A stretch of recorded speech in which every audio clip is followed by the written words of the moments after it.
Welcome back to On Base, presented by Geico. Get more baseball, get more with Geico. I'm Mookie Betts, and today we have an all-star, silver slugger, a batting champion, and a gold glover, Bobby Witt Jr. How you doing, bro? Great. Thank you for having me. Thanks awesome. for coming on. It's a beautiful day in Kansas City.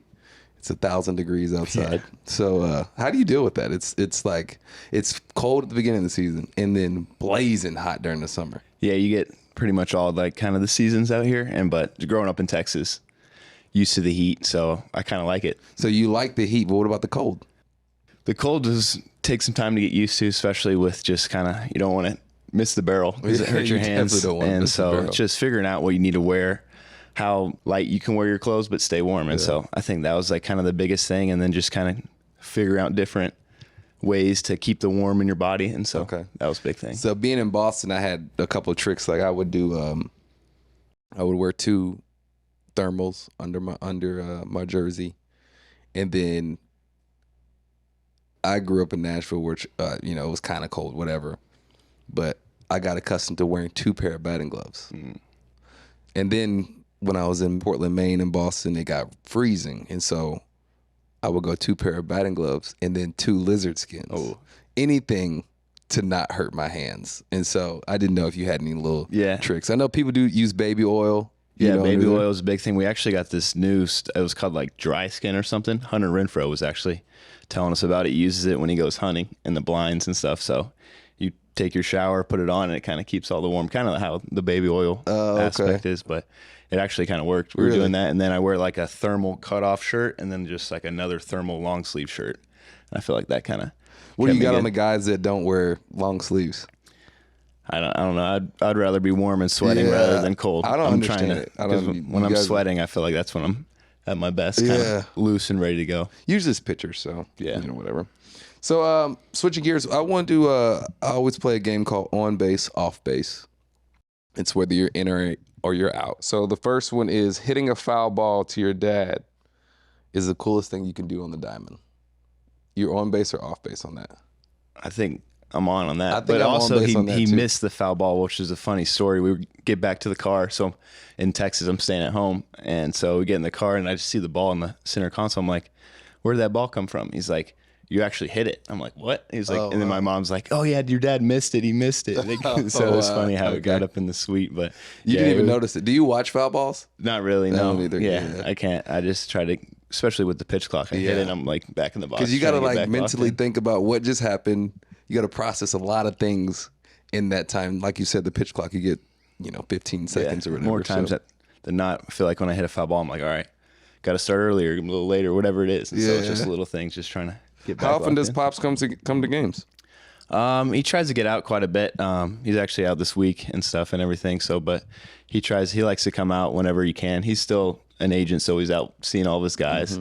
They have that, he was out in Arizona with that draft combine thing the other day. And so he just travels around. He just loves watching the game. Anytime he can come see it, or sometimes like when we're playing the Rangers up here, it's blacked out in Texas, so they'll come up here. It's like a 7-hour drive. They'll sometimes drive, but then fly out here. So nice. They love getting out and being around the game. Nice. Okay. All right. What about this? Kansas City barbecue is the best kind of barbecue. That's a tough one for me. That is. Growing up in Texas, so I'm always like my political answer. I'm 50-50. Texas barbecue, Kansas City barbecue. But I feel like. So what's the difference? I think it's just kind of how they like kind of smoke the meats in ways. So, but like Kansas City, I think has the best burnt ends. They're known for their burnt ends and everything. And then I feel like other places are known for different things. Like Kansas City Joe's has the Z-Man, which is a sandwich. It's got like the onion ring, brisket, smash is good. And then Texas, I like just like the ribs and the sides. What about the sauces? Are the sauces different, or because I only know of Memphis being like dry rub. It's pretty similar. I feel like in the sauces from Texas to KC, just from there. You have like a spot that you love going to. The spot, is that the spot? That KC Joe's I like. That's a good spot, and then Jack Stack. But it's tough because my wife, she doesn't really like barbecue. So really? Yeah, sorry to the barbecue people out there. She likes it, but she's like not all about it. So I don't really get it that much when y'all not going to barbecue Yeah, for a date not night. all the time. Yeah, no. Nice. Okay, what about this? You've done the best Superman impression on a baseball field. I don't know that. Hey, bro, that's that's horizontal, bro. Those are the fun plays because Those are the you fun just plays. react to them. You don't have to think about nothing. See, you're young. It just happens. You're young and can do that. If I did that, I feel like I would dislocate every bone in my body. So Yeah, I think my parents would always get mad at me as a kid just diving in the house, doing other things. But I feel like really that helped me kind of just you learned to do feel it. like you learn how to land, learn how to do little things, and playing football, like just diving and always just tackle football in the backyard, whatever it was, just trying to learn your body. And then things in the off season that I do to train, you're always kind of training those impactful muscles that whenever you make impact with the ground, like they're strong. And so I feel like enjoy it while you can. Buddy. yeah. All right. So what about this last thing? Putting on the USA uniform was the coolest thing that you've done so far in baseball. Yeah, it was special. It was an honor just to be able to do that and then be around you guys and just see what it's like to be around like the stars of the game and just how they work, how they talk about the game in the cage. And it's just, I feel like I was there, but like it was like I feel like I was a part of it just because of how you guys treated me and treated the other guys in there. And then the biggest thing kind of I took away from it was just everyone just wanted to win. Okay. And it's like what can they do to win? And it's like very selfless guys, and then just that clubhouse. It's all stars, all bunch of guys with World Series rings. So it's really cool just to see like how those guys work, and there's a reason why that they're studs, how they are. So what is one moment during the WBC? Because you unfortunately you watched a lot, right? And you were the young guy, X, Y, and Z. This year, obviously you'll be playing a lot, playing the whole time pretty much, but being that you got to sit back and kind of watch really good baseball, what's one moment that you'll always remember? I think just that Turner grand slam. Oh, Tracy, because I was on second for that, and so it was just like I heard it hit, and then after that I felt like I was just floating around the bases. Like I didn't even hit it, and I was like running around like, oh wow, this feels good. I think I came into pinch run or something, but yeah, it was that moment right there, and then. Who was it that did this to the Venezuela? Manuel. I don't even remember. I don't remember. Yeah, I don't remember. Yeah, there was a lot that kind of went on. That was crazy, and then it just felt like it was just not like a little league moment, but like everyone was out of the dugout, all surrounding home. It was like a walk off, but we're in whatever inning it was. So like it was. That was good stuff. That was really fun. I think everybody will remember that. For sure. I would say mine is definitely the homer, but then. Really, I remember in the 8th inning in the championship game, and I saw Shohei out in the bullpen, and it was just that whole moment, just like him coming out, and then who he went through, and like kind of how it ended. It was like, man, something that I think at the time I kind of took for granted, like dang, we lost, but like looking back on it, it was like that was probably one of the coolest setup moments that God has ever created, like for it to come down to that. So it was like a movie, and then him coming out there with the dirt on his uniform. It was like I was like, wow, this is cool. It's cool. So, everyone was on the top step. All right, so let's switch gears a little bit. Let's talk about you guys, the Royals. You guys made playoffs last year for the first time since 2015. How was that? Like, how was going through the process? I know, like I said, I was in the AL, played against the Royals, and you're going through your rebuilding years, especially after Haas and Moose and all those guys left. You, Salvi, y'all brought you guys back to playoffs. So how was that going through the process? Was it fun? Yeah, it was unbelievable. Just because of like the 2 years before we went through, lost over 100 games, and it was like, all right, what do we need to do to take that next step? And you could kind of see it at the end of 2023 that it was like, all right. We swept Houston, like, all right, we're starting to play a little ball here. And then we go out next year, sign some pitching and stuff. And we're like, all right. And then it's just, we get some veteran guys that come to the clubhouse, and it's like, all right, we show up in spring, and it's like, all right, we're winning this year. Mm-hmm. And it's like, instead of like, all right, we're in this rebuild, it's like, no, we're doing it now, and we're going to do it. And just, I think that was kind of our mantra from spring training is with, like, in our division, it's pretty tough. Everyone's pretty equally matched. And so it's just like, all right, what can we do to just get in? And who knows what happens once we kind of get in and stuff. So it was just one of those things where we're always just playing day by day, one day at a time. That's kind of our manager's mantra. And our mantra is just kind of yesterday's in the past, tomorrow's kind of a mystery. It's all right, focus on right now and right here, because that's where we are. And so that's kind of how we went about it. And it was just great just to see all the guys. It kind of made everyone reach their full kind of potential in a sense. And so it was great just with our pitching staff, our bullpen, and just how the team really just kind of like, it was always just never really had peaks and valleys. It was always just gradually getting better and better. And I think that was huge for us. And you know, I remember in 15, the team was obviously really good. I think that was the year like the whole team was trying to make the All-Star team. And so I remember coming to Kansas City, and there's a lot of fans. Like it was packed in there. And so how was that atmosphere? You know, because for the first time in a while, I'm sure everybody showed up for it. Yeah, it was just even like towards the back end of the last year and then getting into the playoffs and just the crowd, everyone's talking about, like, because I've been a couple Chiefs games and it's like it gets loud out in Arrowhead, especially in the playoffs and everything. And they're like, just wait till it gets back to Kauffman, because it's roar. Okay.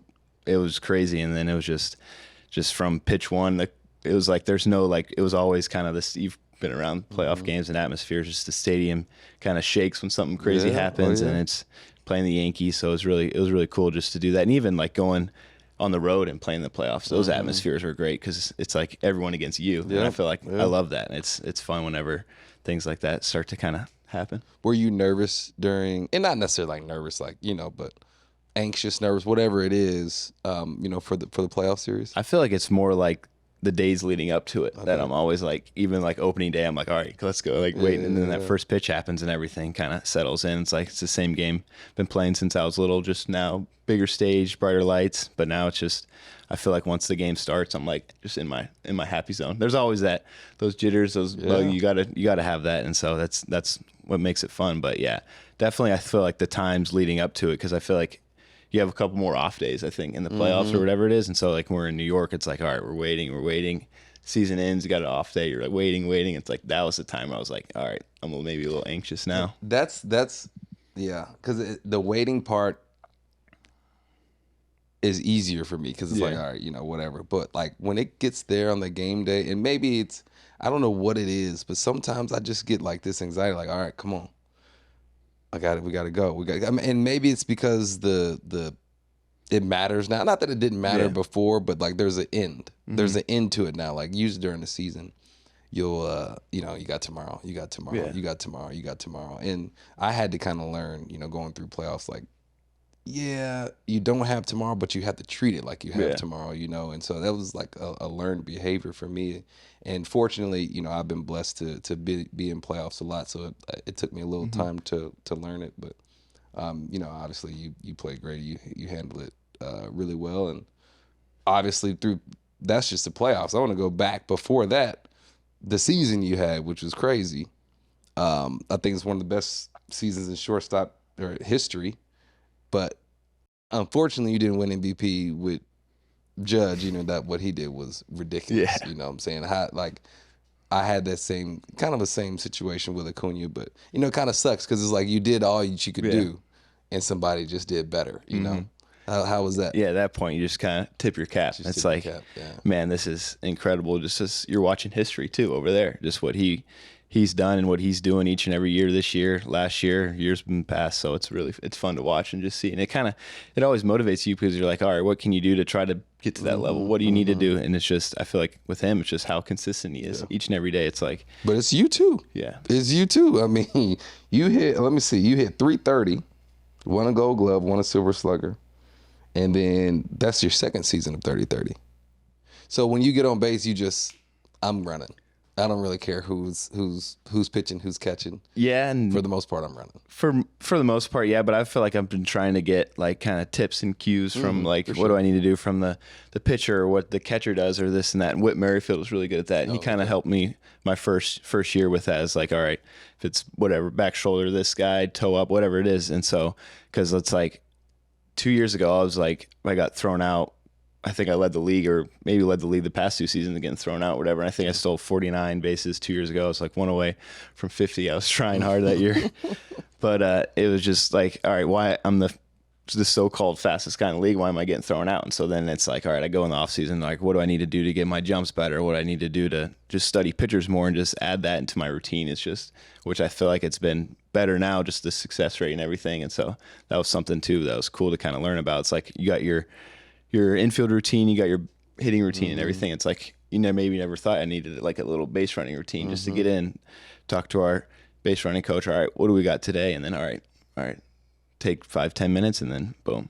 It's all I feel like all aspects of the game are somewhat of trained behaviors. Yeah. And so if you don't train the behaviors, I'm not saying you'll lose them, but they won't be there when you need it. No doubt. And so that's probably one thing that, like you said, is once you started training your behaviors and training your mind to run or for those cues, it probably got easier and easier and easier. Just like when you train hitting, tell me about hitting, like what, not that you never hit before, but like what has changed to where like now you can just hit 330 all the time? You know what I'm saying? Yeah, I think it was more so just like the preparation, the training and everything. It's just like, I want to do things in the cage.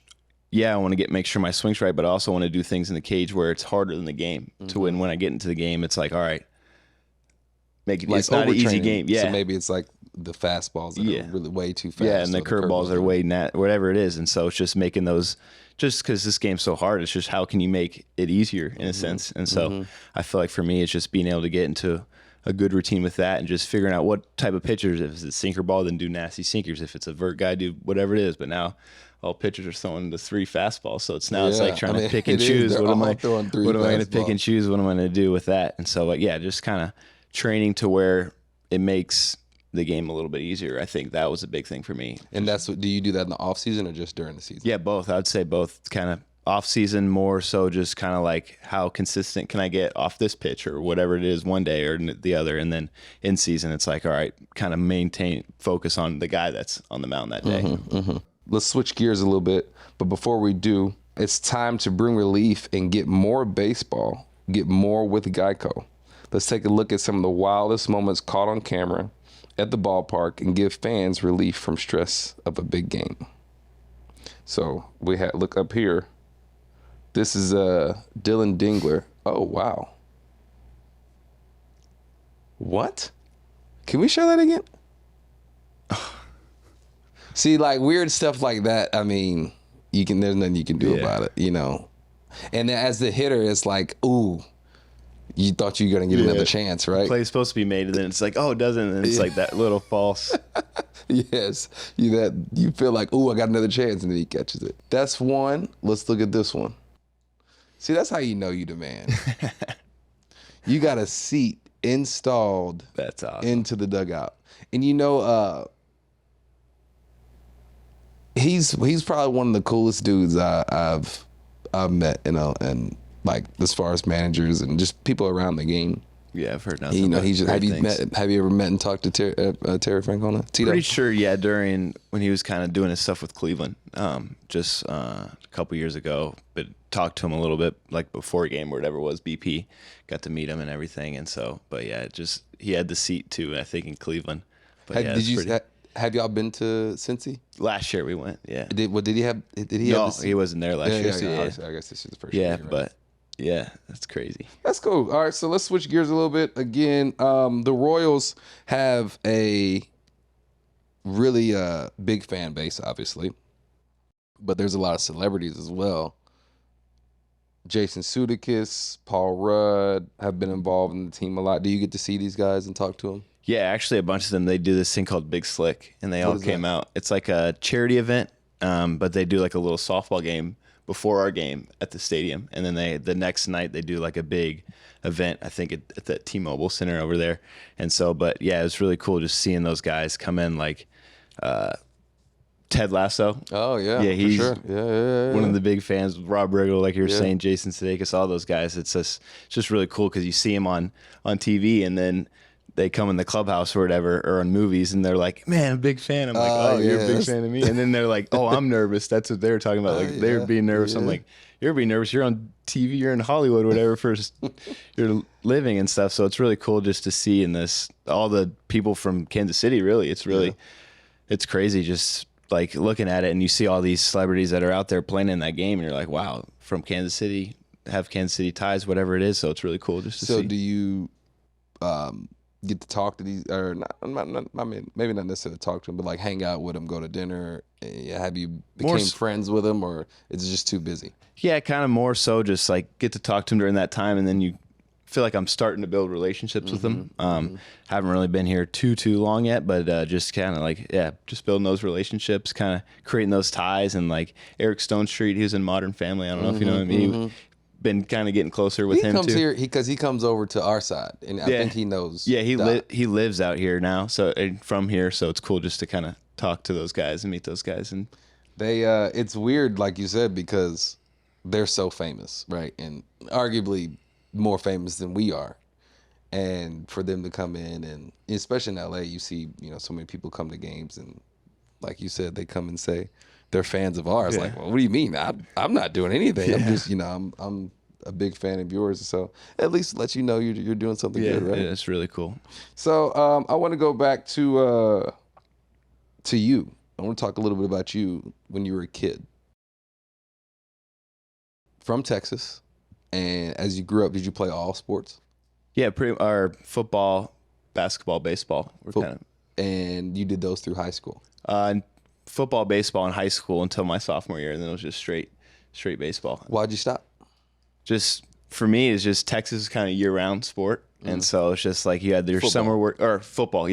Football. Football's kind of, they take it very seriously out there, and so it's just kind of like in the fall, like there's these USA events that I was maybe being able to do, and so it's just like if I'm playing football, I'm not gonna be able to do that, and then too, I wanted a break, but also it's like in middle school, like honestly, football was like my number one sport. Oh, okay. Like coming out, I was like football, baseball. Like I love football. Played wide receiver, played corner, and then get to high school. I'm like freshman on JV, pretty good and whatever. And so playing both ways and stuff. And so, but then after that year, it's just kind of like, all right, now I really kind of commit to baseball, because going in my freshman year high school, I committed to University of Oklahoma.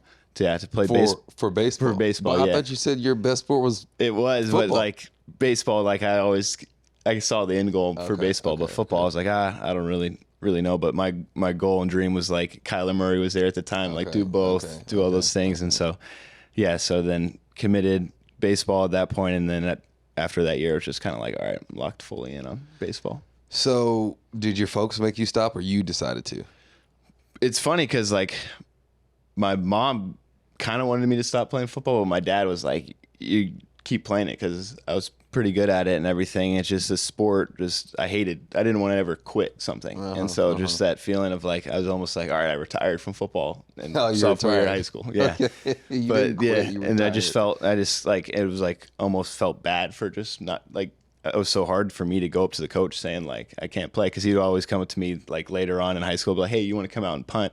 Just anything. Yeah, just come out and do this. You want to do it? And I'm like, if I'm coming out there punting or whatever, doing anything, I'm gonna be out there playing. And a lot of my buddies played and stuff, and so it was hard. It was hard watching like those Friday night lights in Texas. So would you still go to the games? Yeah, still go to the games, be there cheering all my buddies, and that was the hardest part. Is just watch them be like, man, I want to be out there helping. Because I feel like I could, but I'm just out here just hanging out. Yeah, that was, I remember I had a very similar situation. I just kept playing basketball, but I remember I wanted to play football. I played football in middle school. And I'm like, you know what? I thought I was pretty good, relative to the kids around. Football in Tennessee is definitely not like Texas.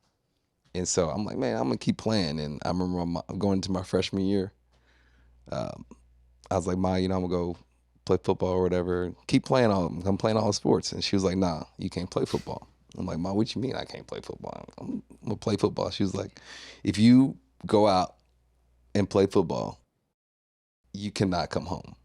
And I remember I was like, well, shoot, I'm just, because my parents weren't together at the time. And so I remember coming home and packing a bag to go stay at my dad's house. And it ended up not working out. I had to stay. But yeah, to your point, I remember going to Friday Night Lights, and I had different reasons. So I was the water boy, the ball boy. And my wife now was my girlfriend at the time. She was a cheerleader, so that was I killed all the birds with one stone. I didn't miss any football games. We were always together. And I remember like doing whatever I could to help, throwing with the quarterbacks and all those type of things. And so I'm surprised you didn't do any of that. You probably, it would have hurt you too much. Yeah, it was too hard. I felt like if I got on the field, I'm like, I might as well put a helmet and pads on. So, so do you remember getting hit at all? Like a memorable hit? Yeah, I remember I think I was 6th grade. And so we do like our little tournament thing we do when we go to the Cowboy Stadium and play. And so they have a bunch of games going on. It's like half field. And so I just remember I'm playing defense. This guy's running at me and just runs me right over. Really? And I'm like, all right. Did that motivate you, or were you like, nah, I'm out on football? I think for me, it was just kind of like, I thought it was going to hurt a lot more. Like I got hit. I'm like, I get up and I'm like, oh wow, that was cool. Like I just got my bell rung, but like I'm back up. We're ready to go. Next play. I remember one hit. I was, I played from 8 to 12. I stopped at, 8 to 13. And I think I was about 12. And this is the year I stopped playing defense. And I remember somebody came up, and I was playing safety, and somebody came up, and a blocker, lineman, they made it downfield or whatever, and destroyed me. And I said, I will never play another down defense ever. I'm not hitting nobody. Yeah, I think honestly, in high school when I was playing, I did both. If I didn't play defense, I feel like I would have played football kind of through. I just didn't really I didn't like hitting people. Yeah, I'm out on it. I feel like take the blow, but when I'm got the ball, I'm trying to score. I feel like that was my thing. Yeah. All right, so obviously you're balling out. In baseball, and when did you start realizing that? I mean, you always knew you were good, but when did you realize, like, dang, I maybe can get drafted or whatever it is? Yeah, I think the commitment, just committed to Oklahoma right then. That was your freshman year. Yeah, going into my freshman year. You knew you were getting drafted after your freshman year. I didn't know I was going to, but like at that point, it's like, all right, I wanted to commit early just because I don't think now they can commit early. There's like a time where you have to wait till your sophomore, junior year, whatever it is, just so now I don't have to worry about the recruiting process. Now it's like, oh, you didn't like the recruiting? Not necessarily. I did not like it, but I just was like, all right, the next step for me is professional baseball, and that's like, all right, I got the college taken away, squared away, like I got a backup plan in sense, and so at that point I was like, all right, now it's time to kind of get to work and this baseball thing, and then the rankings and everything come out, and the number one player, and it's like, all right, all that stuff's on paper, but until I actually go out there and do something, then kind of, I've always said that just with like how the writers, they write these whatever rankings and things like that and rated number one player. It's like, all right, I can either sit on that and like, all right, whatever, or kind of motivate me to stay at that ranking and then get to that next level, which is get drafted. And so that's kind of what really it drove me, just because of like, there's kids out there from California, Florida, wherever it is I know that's what my dad always said. They're always working harder. They're always working harder. So it always kind of pushed me. And so at that point, it's like, all right, I want to make this my job.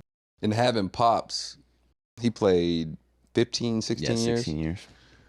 Having him through the process, did it make it easier or harder or whatever? Because sometimes, I'm thinking about it now just off the top of my head, like with Pops being there, you're essentially coming home.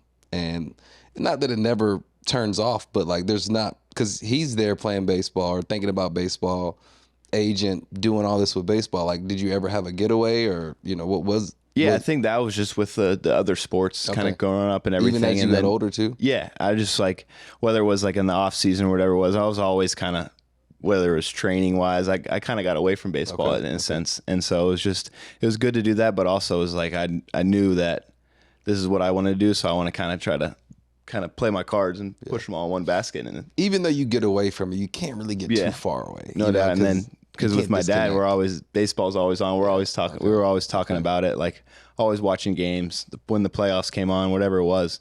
And then everyone laughs because I call him my little cheat sheet, my dad. And so he was always brought that up in many interviews and articles or whatever it is. But so it's just something that like it wasn't like the physical errors that he'd get upset, but it was like the mental errors. It's like, all right, this is what you could do. And we would always talk about it. There was times where long drives home, getting on to me, like he was always, he pushed me to be the best. And then my mom was there just kind of like, she would even push me too. Cause really? She just, did she play sports? She swam in high school, I think. Yeah. So she did that, did a little bit of swimming and everything. So I give her that, give a little athletic ability from her. So I'm assuming you swim as well. I just not like swim in the pool. Okay, Yeah. so she taught you how to swim and all Yeah, that stuff. all so my sisters and swimming, everything. Like, but did you ever ask her about swimming? not really. It wasn't like a huge thing, but that's what she says her thing was. And so she was a good swimmer. I mean, it's an Olympic sport, so Yeah. it's something. So, and then you go and obviously, like you said, you're the top of and everything, and then you go and get drafted. You got drafted number 2. Who was number 1? Adley Rushman. Oh, that's right, Adley. That was okay. And you go get drafted number 2, and then you hit the minors, right? I'm assuming this is your first time kind of being alone. Pops is there, but he's not there at the same time. So how was that being away from, kind of like your safety net, which is your folks? Yeah, I think just from the kind of the high school summer showcase stuff that helped me in a way too, because we went for Team USA, went to Panama. My parents were there, but they were kind of there from afar, and then just always traveling. I think going into my senior year of high school, so like after my junior year summer, I was at home for, I think it was like maybe 2 weeks or maybe less than that, the whole summer. And so like just that kind of helped me get away from home. And so whenever it was like, all right, you're going out to Arizona, going to rookie ball, whatever, it's kind of like, all right, just going out traveling again, like summertime. And I just, it was just part of it. Like I feel like I was always on the road playing baseball. Even in high school, we had trips where we would take a bus 2.5 hours, stay in a hotel, play, and whatever it was. And so that's Texas for you, boy. Yeah, the bus 2.5 hours to play baseball in Nashville, that didn't exist. Oh yeah. So you did all this, and then you got drafted. Like I said, you got drafted in 19, going into minors. So and your 2020, which was COVID, how much did you get to play? Yeah. So actually, I was fortunate enough to get invited to like the alternate site and everything. Oh, okay. Actually, right when this hotel opened, we were staying here. And so we stayed here pretty much that whole summer and was able to kind of get, I think got like over 300, 400 at bats just with facing our high prospects and guys that were kind of going up and down during the COVID year and stuff. So we were out here at a indie ball stadium, probably about 20 minutes away. And so just we're getting at bats. We were game planning against the pitchers. We were doing everything to make it like in season. So it helped me because I think I was supposed to go to Loe that year and then pretty much did well out here. And like all of our hitters, there's probably 10 hitters out here or so. And so we were just always doing sim games or whatever it was each and every day. And so, and then we're facing good arms. And so I feel like I benefited from COVID. I wish everyone was able to kind of go out there. And then at the end of kind of like the season, we had like a little COVID like league thing that we had at Kauffman. And so they brought pretty much all like the minor league guys, prospect guys, like 80, maybe 60 guys or so, had 2 teams, and we played like a best of 7 series. And so it was pretty fun to end the year with that. And then the next year ended up going to AA. So yeah, I ended up kind of, I feel like benefiting from the COVID. You had you could go through a lot of the bats and then essentially not really matter. Yeah. And so you probably learned a lot. To have 300 at bats of nothing that's going to go on the back of my baseball card, like you can, like you said, learn a whole lot. And in that time with those guys out there, how many of those guys are now helping you win the big leagues? Yeah. Chris Bubich is having a great year. He was out there for a little bit and then got called up. And then guys that got banged up, like Brady Singer came down, had a couple of rehab starts down there and stuff. And then Daniel Lynch, he was down there facing him every other day. Jackson Coar, another guy. Like there's probably 7 guys, big leaguers that are in the big leagues right now that we were facing every day. And so, and that was me when I was 20 years old, facing those guys every day at 19, 20, whatever it was. And so it was, I think it really, it helped out. And then even just coming out here for like the little spring training that we had, I was able to be around the big league coaches, be around the big league staff, the big leaguers, the guys that future teammates. And so it was cool just to kind of be able to do that and get that opportunity. I want to go back a little bit in your draft class, 19. There's a lot of guys that are in the big leagues. So do you look at that? Like y'all are the new league, dog. Look at all these guys are all in the big leagues making huge splashes now. And so do you guys ever talk, or do you know what I'm saying, do you have relationships with these guys? Some of the guys in your draft a lot class? of the guys, just with all the high school guys, we all kind of came up together, like did all the summer show. With Gunner and CJ and Riley, Corbin, Volpe, all those guys, like we're all played Team USA. All of those guys besides Gunner, we're all on the 18U Team USA team together. Oh, so So we knew each other. We're playing in the All-American games. Me and Gunner played together in the All-American games. Like we were. So if you all and Gunner teammates before. played together, where did you play versus he played? Because if y'all I think both he played played short. third. Oh, he played third. Maybe at the time.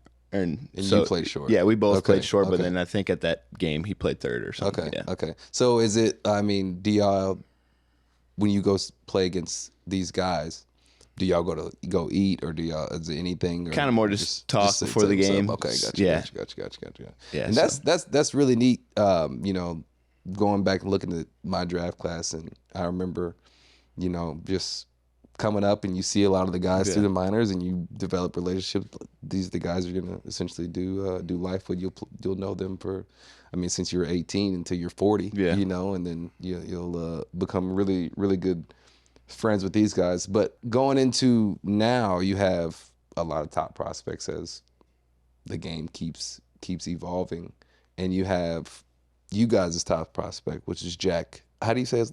Caglianone? Caglianone. Yeah.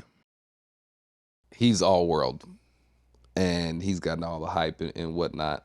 Have you kind of the same as you? Have you been able to help him at all, or have you guys had any conversations about essentially being on top and then having to come into a league where you have so much hype? You know, have you helped him with that? Yeah, my biggest thing that I kind of tell him is just knowing that you're a big leaguer, because I think that was the biggest thing for me is like you get up here at a young age or whatever it is, and you're like looking around and it's like, man, there's Salvador Perez, this guy, these are like, am I supposed to be here? But then it's like your talent, the reason why they drafted you, the reason why you're here, that's why you're here. You don't need to do more, you don't need to do less. And I feel like I still to this day do that just because of like I'm this name, like I want to do more, I want to help the team, like get to the playoffs, I want to do more or whatever it is, and where I just got to go out there and know my routine, know my preparation, just be Bobby Witt Jr. And that's what I tell him every day. Just go out there and be Jac. You're a big leaguer for a reason.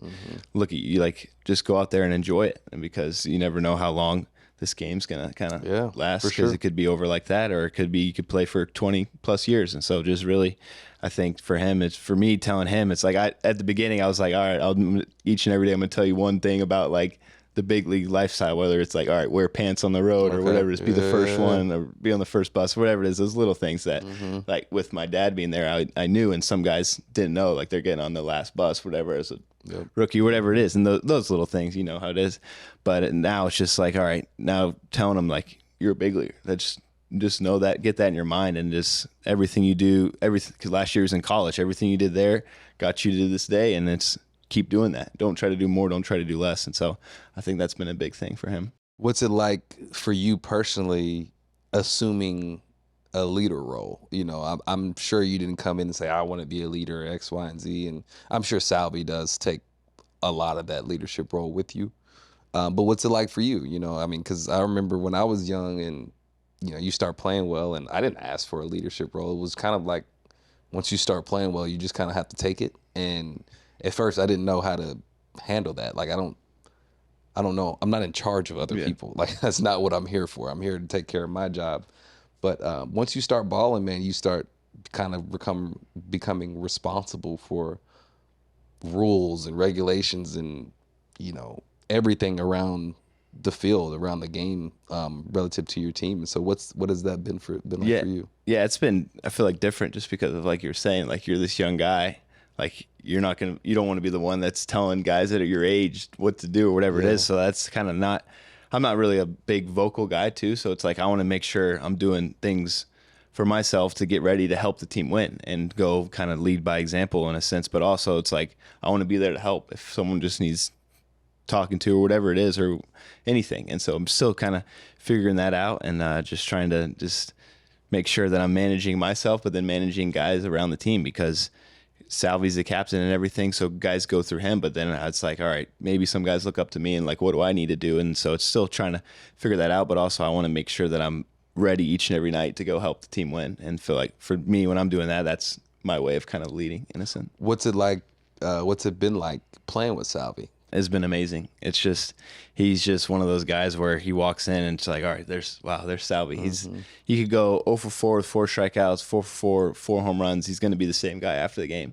Once he kind of gets his treatment, whatever it is. He's going to walk out, be laughing, smiling, Salvi. Next day, same guy. And it's just his routine, his work. It's the same thing every day. And so he just knows, like I was saying earlier about just with the guys that were the USA team, just there's a reason why they're so good. And just because of their preparation, their work, he's most of the time he's first guy there, last guy to leave. And so even in spring training. And so it's just like there's a reason why he's only I think 33 or 34, been around the league for a long time, but there's a reason why he is who he is.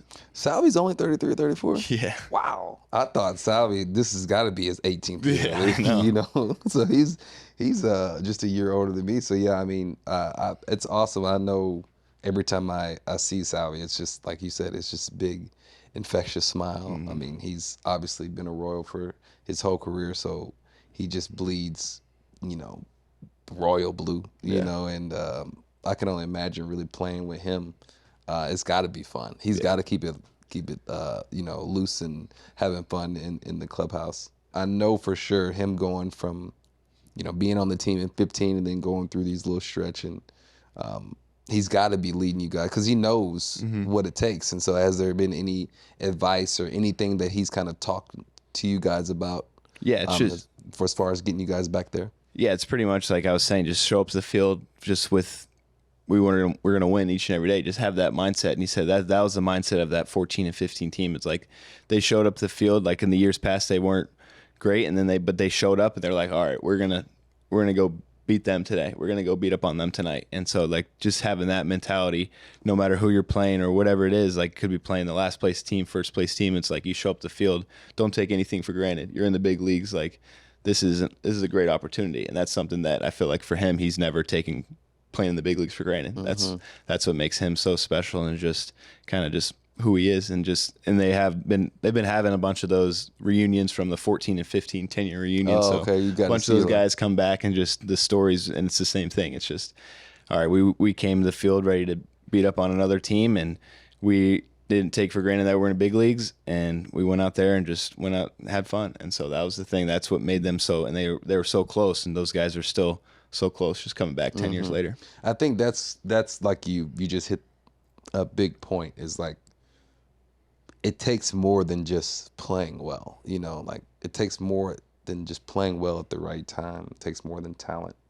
I think a lot goes into just creating relationships, like real relationships with your brothers in that clubhouse. Like, because when you're going to war, you don't know what's going to happen during the war, but I do know my boy got my back. Yeah. Wherever I go, if I get out, don't get out, whatever it is, if I'm get put in a pressure situation, it's something to knowing that your boys have your back.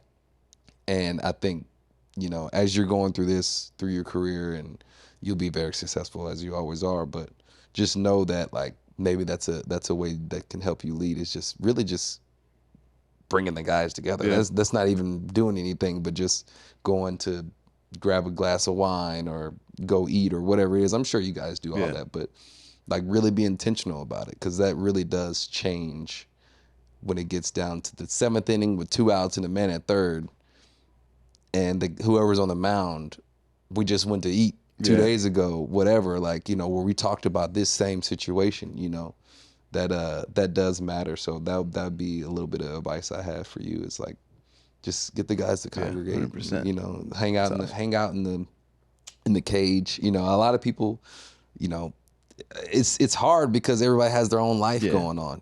They have things going on, but if you want to be successful, bro, I would definitely say make sure you bring the boys together. Yeah, 100%.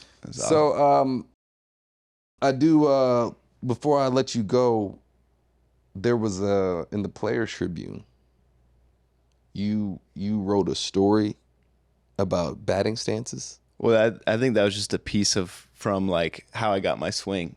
Oh, so it was about how you developed your swing. Yeah, so tell me about what the article said. Yeah, it kind of just went about me and just how it pretty much gave me a timeline of my life and just how I was kind of always like the shy guy, maybe worried about results, worried about what other people thought, but just with the batting stance thing, it was just kind of how I built my swing. I've never really had like a hitting guy or whatever growing up, and so I was always watching like Prince Fielder had a toe tap. I want to try toe tap. All right, Dustin Pedroia did this bat twirl. I want to do the bat twirl. And just little things that stuck with me. But yeah, it was a pretty cool article I was able to do with them. And you put them all together and became just kind of built my swing from other guys watching with my dad or whatever it was. Like, all right, here's this. And even like it was funny with Kyle Higashioka and the WBC. Whenever it was, he's like, man, I'm gonna hit like Mookie, and then he started hitting like you, and he started hitting good, and then he hits all these homers. I'm like, I wonder if that's what stuck. And it was because he was talking about like how I'm gonna take guys' swings, but he goes, today I'm gonna hit like Mookie. We're out hitting early, and he started hitting homers. He's like, man, this might stick. And then now he's hitting homers. He said that. Yeah. I had no idea he said that. So who out of all the people that you use for your stands, like who's the one that resonates the most? I think for me, it was just growing up, it was Pedroia, just because if I love watching, he was my guy. Like he was out here a couple weeks ago when Boston was playing. Like he was the man. You get to talk to him? Yeah, oh yeah, he's number one. He's, but like I still do the bat little twirl because of him. And so like when I was, I don't know how I always wore 15, but when I was like 12, 13, I had like this straight up stand-up stance, high leg kick kind of how he had. Yeah. And then from there, just try to simplify it as much as possible. But he was my guy. Nice. All right. So we do have a game today, brother. So I'm gonna let you go again, man. You're awesome. Congrats on all your success. Obviously, I'm on the other side, so I don't get to see you as much, but I get to see you on TV all the time. It's just amazing what you've done, what you've been able to do, what you're going to do. I hope you really have fun at the WBC, man, especially now that you'll actually really get to play and really get to feel it. I know you were in the dugout and you got to feel it, and I think that experience will definitely help you. But for some reason, man, I feel like this WBC is going to be loaded. I feel like everybody is going to play for their country. So I think this will be some of the most fun baseball we'll see in a long time, man. So make sure you cherish all those moments. Oh yeah, no doubt. Thank you for having me. Thanks for watching On Base, presented by Geico. Get more baseball and get more with Geico. Thanks, Bobby. Sure. See you guys next time.